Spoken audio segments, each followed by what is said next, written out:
Em 1908, a missionária Aimee Semple McPherson conheceu a Deus de um modo novo. Embora criada numa igreja metodista, ela visitou uma reunião pentecostal. Estranhamente, alguém orou com ela em uma língua que ela nunca tinha ouvido. E estranhamente, ela entendeu a oração.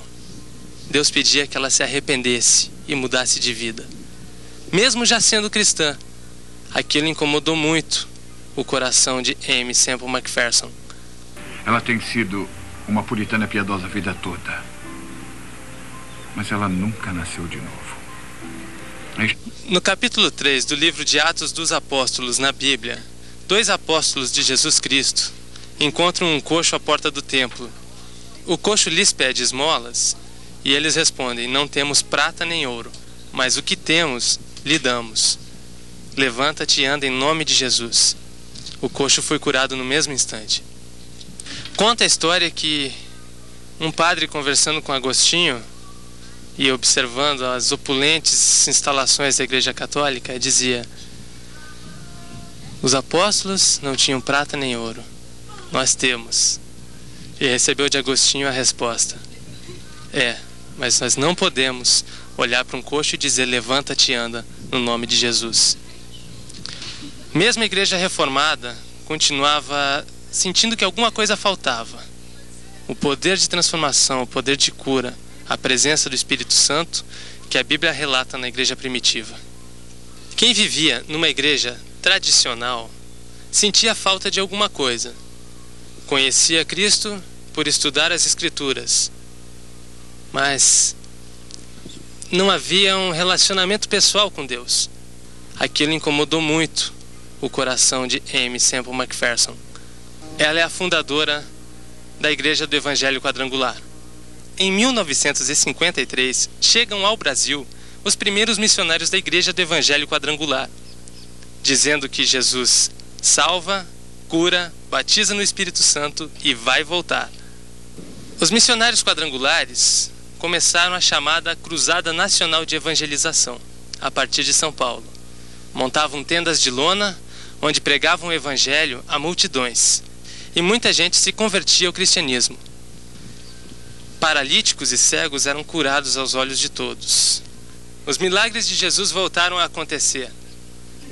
Por causa da necessidade tão grande, gente doente e não conhecendo o poder e a graça de Deus, foi até um fogo que parecia em toda parte, assim. Parece que em São Paulo e no interior de São Paulo houve milagres que aconteceram e num instante assim multidões vinham para receber.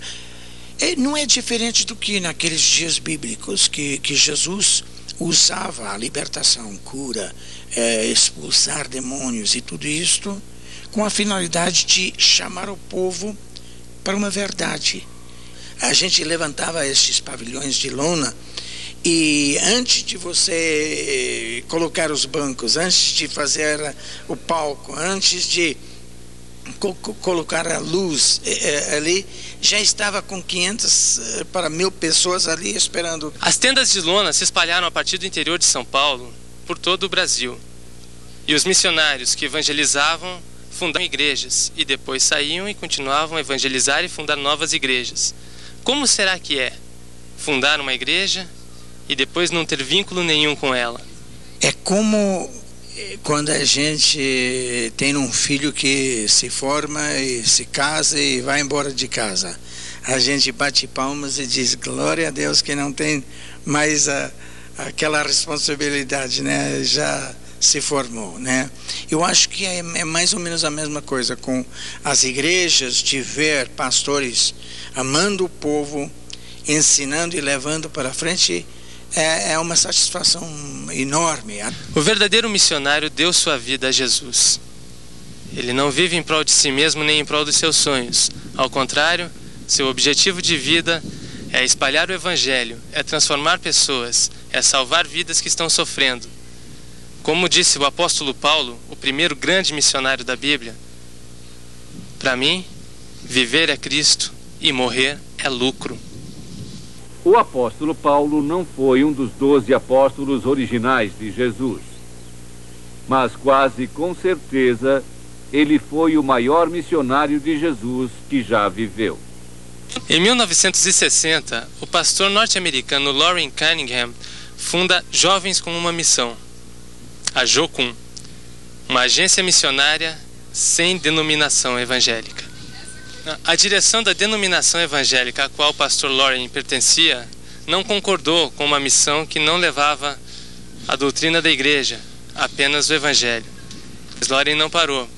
Acreditando ter recebido de Deus essa visão, continuou espalhando o evangelho pelo mundo, usando para isso missionários de qualquer denominação evangélica. JOCUM chegou ao Brasil em 1976, através do missionário Jim Steyer, dos Estados Unidos. Jim Steyer é hoje o presidente internacional das Jovens com uma Missão.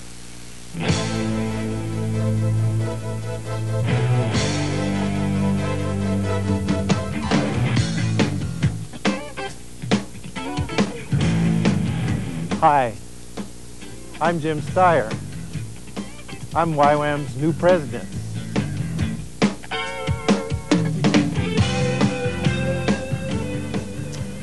Que o Jim é muito desafiador.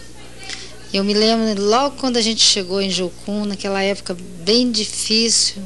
Não tinha construção nenhuma, era um lugar assim bem feio na época, longe não tinha acesso.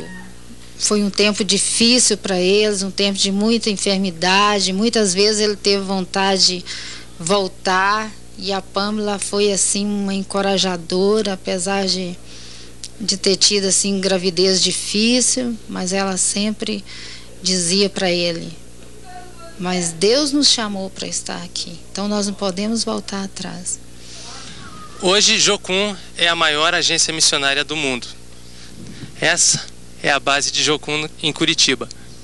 Aqui os missionários vivem em comunidade, compartilhando suas coisas, compartilhando seus quartos, seu refeitório, sua alimentação. Vivem como uma grande família. É o retorno à igreja primitiva.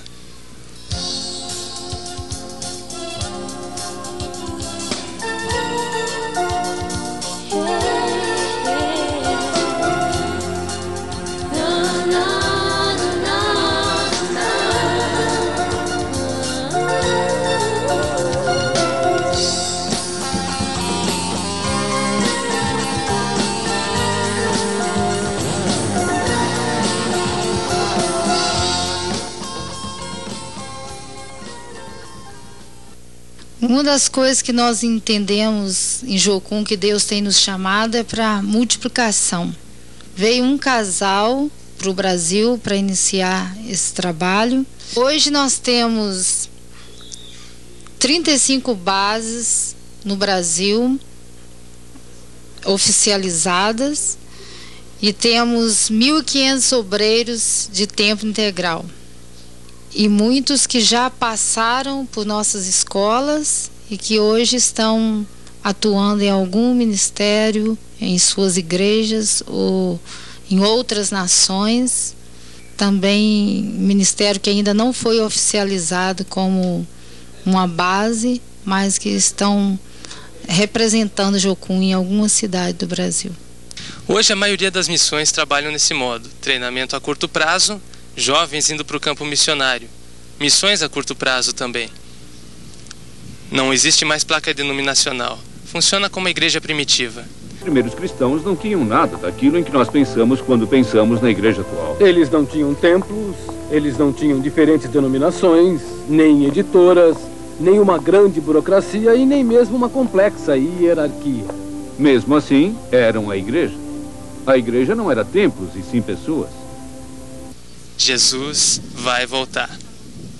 O cristianismo viajou através de estradas e caminhos comuns de todo o império, com viajantes de tipos os mais variados, mercadores, homens de negócios, soldados, prisioneiros, escravos e reféns. Os cristãos eram pessoas de todos os tipos que se moviam e eram movidas por todas as grandes estradas do império.